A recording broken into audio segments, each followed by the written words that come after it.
Hey guys, it's Madison. Thanks for joining me in this faithful home and welcome back to another episode in the Home Birth Chronicles. If you haven't been around this channel for a while or this is the very first time you are seeing my face, my name is Madison. I am married to my wonderful husband David. We've been married for 2.5 years now and we are expecting our first child, a baby girl, in April of 2022. I am a Christian homemaker. I love DIY projects and I am very passionate about pregnancy and the birthing process. So those are the types of things you will see here on this channel. If you haven't already, I would love for you to hit that subscribe button so you feel welcomed into this faithful home with me. And you can give my Instagram a follow at this faithful home as well. That would be super cool. If you missed episode 1 of this episode series, I will make sure to leave it up here in the cards or down in the description box below for you guys. Basically, I gave an intro to this series talking about kind of the goal and topics that will be in each of these episodes, and then I gave you guys a history of birth. So talking about transitioning from home births and midwives to hospitals and kind of some statistics that might be shocking to you guys. So make sure you check out that video after you watch this one. You can watch it out of order, don't worry. Each of the videos will kind of like sequence each other, but they can also be taken out of order as well. So make sure you watch that after. But with all that being said, let's jump into today's topic, which is what is a midwife,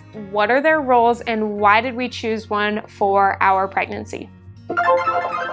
Midwives are defined as care providers that are licensed by the state to practice and provide care for mothers during pregnancy and then following up in postpartum care. There are 3 common classifications for midwives. There are certified midwives, certified nurse midwives, and then certified professional midwives. A certified nurse midwife is a registered nurse who receives additional qualifications for pregnancy and delivery and has a master's degree in nurse midwifery. A certified midwife is very similar to a certified nurse midwife, meaning they do have a master's degree and they have formal training and certification in birth and postpartum, but the difference being for them is that their original degree is in something other than nursing. And then a certified professional midwife is independent from the hospital system, so they do not have a degree in nursing. They are certified under a private organization.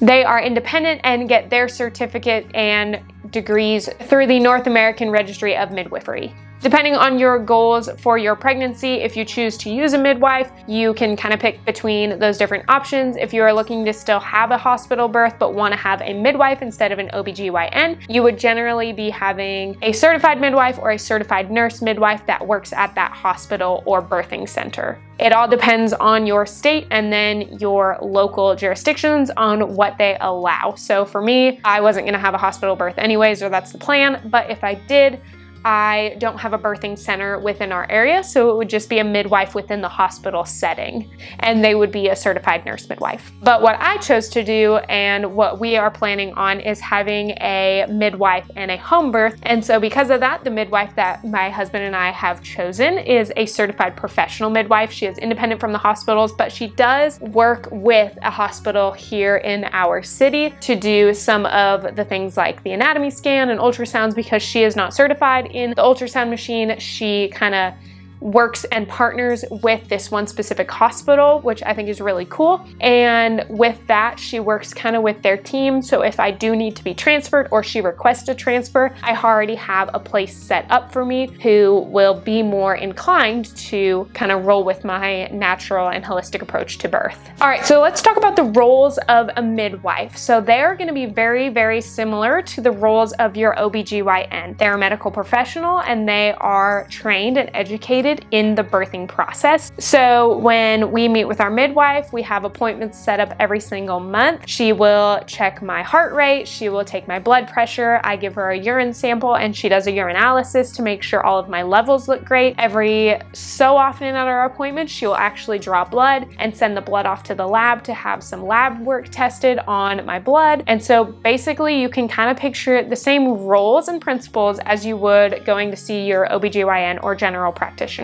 On top of that, during our appointments, she will check the baby's heart rate. She uses a fetal Doppler. That's how she can hear where the baby is at and how the heart is doing and kind of see the positioning of where the baby is located within me, which is really cool if you've never had a fetal Doppler used. It's It's so beautiful hearing the baby's heartbeat through it. So that kind of answers the question, what is a midwife? Now let's talk about why we chose to use a midwife instead of an OB/GYN in a doctor's office.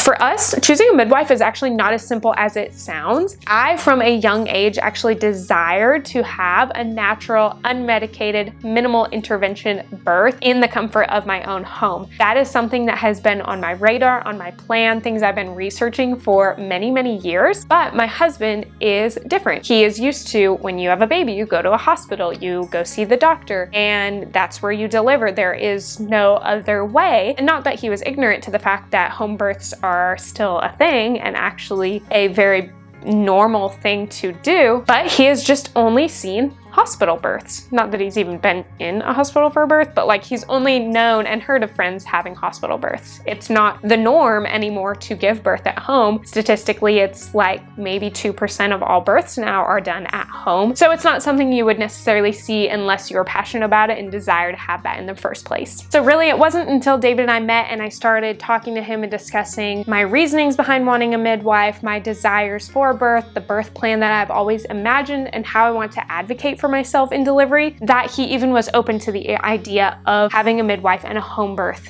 in general. For me, I want my birth to be empowering. I want it to be intimate and personal, and I want to have that relationship with the midwife that is going to be there facilitating that. I want it to be selfishly about me. Birth is not a cripple. It's not an ailment. It's not a medical procedure. Granted, there are cases where it does need to become a medical procedure, but in the general sense, birth is just natural and beautiful. God has designed our bodies in a way that is able to bring children into this world. It is an incredible and beautiful thing that most people kind of gloss over and don't think about. I personally believe that birth is something that shouldn't be forced. It's not something that should be planned and structured and set in a certain way where there is one standard of practice, there is one way to give birth, there's one way to labor, and you have to be X, Y, Z and follow a certain standard, because that's not how birth is. Baby's gonna come when baby wants to come, and when you're talking about a natural low risk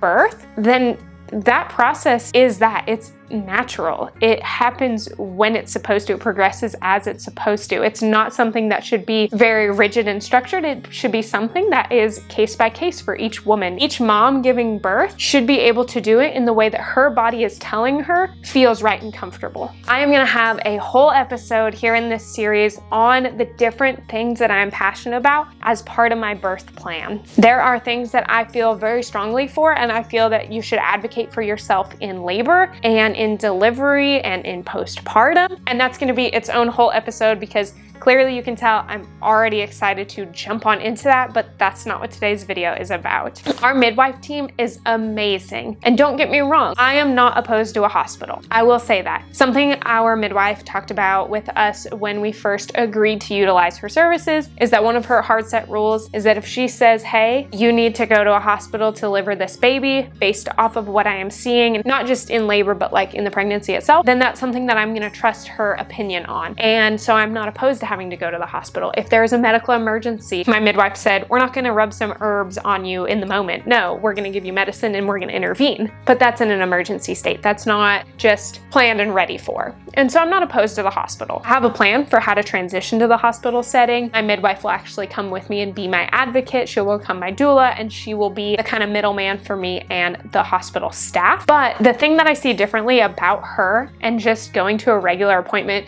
talking to my friends that have gone through the hospital system, the difference between them and the midwife appointments, how compassionate she is. She cares so much about my pregnancy. She cares so much about how the baby is doing, and she takes the time to get to know David and I personally. Each appointment for us is about an hour long, which is incredible. We have, of course, all of the, blood work, lab work, all that jazz to do. That only takes like 5 minutes. So for the other 45, 50 minutes, it's us sitting in a couch, hanging out in her office, talking to her. She has specific things at each appointment that she like teaches and kind of goes over with us. And she does a really thorough job at giving us as much information as possible. Whereas you go to a doctor's office, you see your OBGYN for what, maybe 10 minutes, they check everything and they say, cool, okay, you need to do this, this, and this, see you next time, or probably won't see you next time because there's a rotational group of staff that you will see, so you may not even see that same person again. And that's something, like I had mentioned earlier, is really important for me. It's that personal relationship, because at the end of the day, it's not them doing the work, it's me doing the work, but I want them there advocating for me and knowing what I want and desire in that moment. The biggest thing that frustrates me so much is when people say, oh, who delivered your baby? Or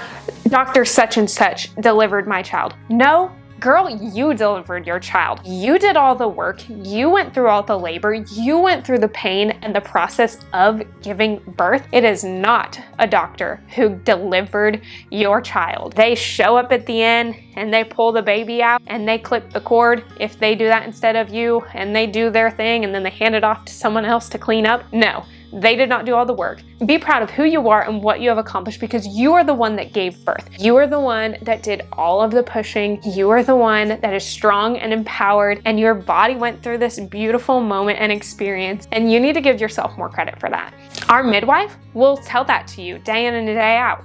She's there to help. She's there to facilitate. She's there to clean up the mess. She's there to cook a meal if you need it. She's there to check to make sure everything is progressing. She says at the end of the day, a lot of her time spent at the house at a delivery is standing back, because she's letting the mom do the process. She's letting the husband be there to support the mom. She's letting the doula be there as an encouragement. She is facilitating. She is making sure that medically nothing goes wrong, but she'll tell us she's not the one that does any of the work. She's just kind of there on the sidelines, kind of being your cheerleader and making sure everything is progressing in a general sense how it should. Slow, fast, whatever that looks like. Midwives are gonna be there for your big day, but at the end of the day, it's your big day. And that is something that I'm very passionate about, and why we chose to go the midwife route, why we are choosing to have a home birth. And in next episode, I think I'm gonna make it the next one, I'm gonna talk about the different things that I'm advocating for in my delivery and in the birthing process in general and postpartum. So make sure you guys check back for that video. I'm gonna end things today here. Thank you guys so much. I hope you enjoyed learning a little bit more about what a midwife does and what their roles are, and why David and I ended up choosing a midwife for this pregnancy. I'm so excited and passionate to continue this episode series, and if you have any specific questions or topics you want to have covered here on this channel, make sure to leave them down in the comments below for me, guys. If you're new to my channel and you haven't already, I would love for you to hit that subscribe button so you feel welcomed into this faithful home with me. I also post regularly on Wednesdays at 3 p.m. Eastern, so I will check back with you guys for another video really soon. Bye, guys.